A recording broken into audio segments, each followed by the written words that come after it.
This is part 2 of my introductory video, and what I wanted to add was the reasoning behind going from lap band to sleeve, and I wanted to tell you what happened to my band.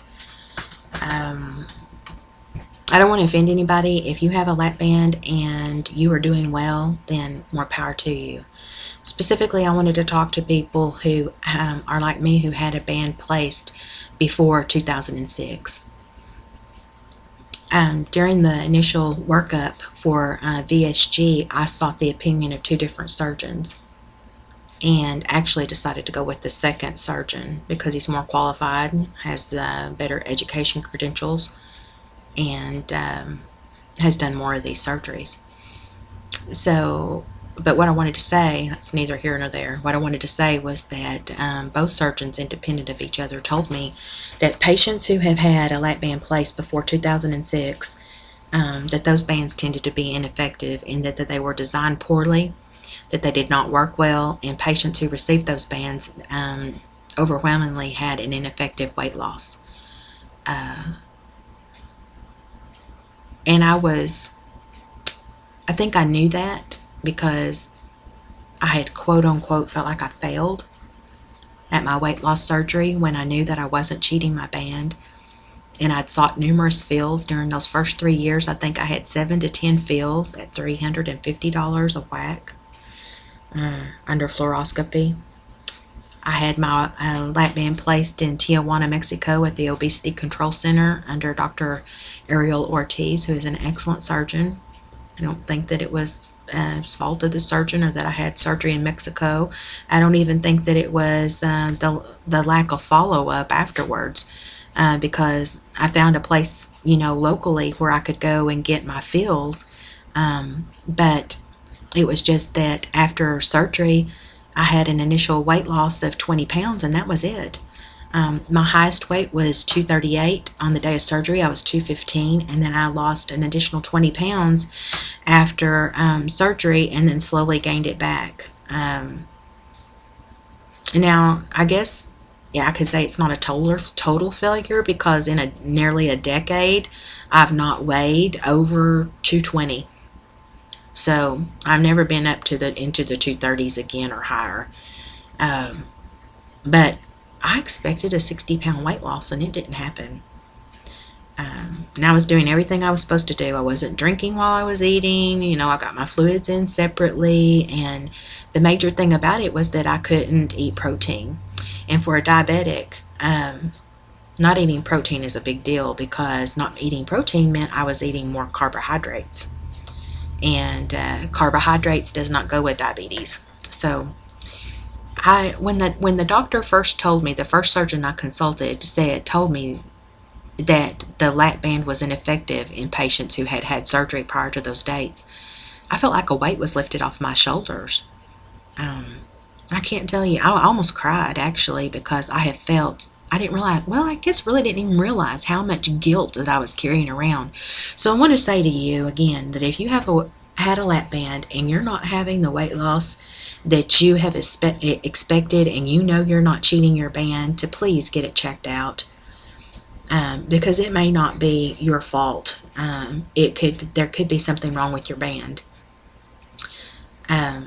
I guess I felt all that self-blame because they kept telling me, you just need to hit the sweet spot.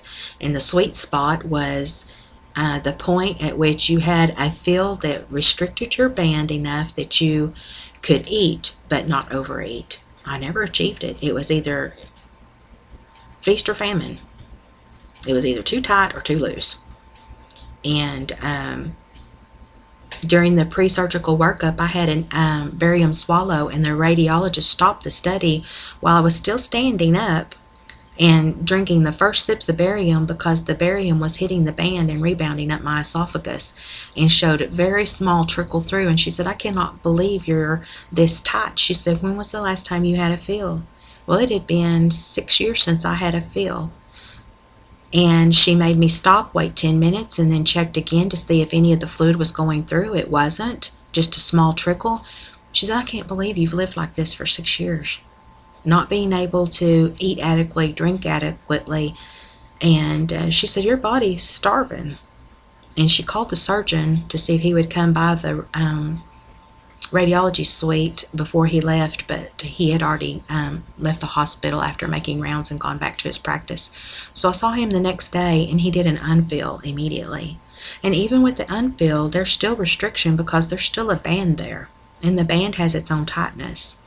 I think he removed 6 cc's from an 11 cc band. And although I'm able to eat better with the unfill, I haven't been able to lose any weight with an unfill. But I haven't gained either. I'm still sitting right there at 212. So the barium swallow had him question what might be going on with my band. So we did an EGD where they go down your throat with the scope and take a look. And the gastroenterologist that did that said that there was some erosion already, and that the lap band had caused severe GERD. I had the equivalent of a chemical burn to my esophagus from the bile going up, or not the bile, but the stomach acid going up and down my esophagus repeatedly from the reflux or GERD. And they had told me that I also had developed a condition called gastroparesis, in which the nerves of my stomach didn't conduct right and didn't cause the stomach to start churning the food. So I was having food sit in my stomach. Once it did go through the band, it was sitting in my lower stomach for a long period of time without digesting. The gastroenterologist told me that he fully recommended me going from lap band to sleeve because it would improve that condition.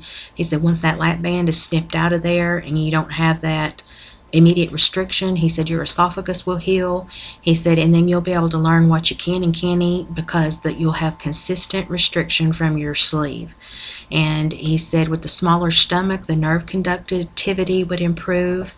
And he said my blood sugars would drop, and all of that would improve that condition, because I was worried about having 75 to 80% of my stomach cut out and there being something wrong with it, having a bad stomach, because you can't rebuild a stomach.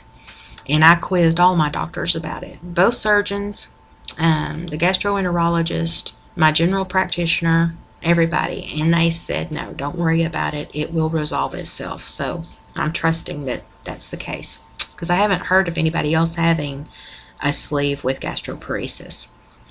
But I just wanted to tell you guys again, I knew better as a nurse. I knew that something was wrong with it, but I blame myself. I blame myself for not losing weight on that band. And I suffered needlessly for years with the restriction that was so tight that I could barely swallow water, still not losing weight, and being miserable and blaming myself, and I shouldn't have.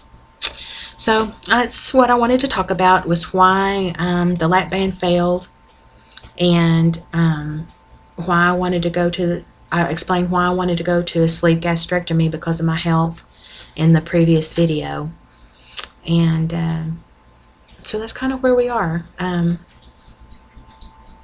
I did not want to pursue gastric bypass because I don't want that blind part of my stomach in there that they can't scope, because there's a history of cancer in my family. And all my surgeons agree. The surgeons both agreed, and all the specialists agreed that the sleeve gastrectomy was the best route for me. So in about 18 days I'll have my sleeve. So I'll keep you guys posted. Thanks for listening.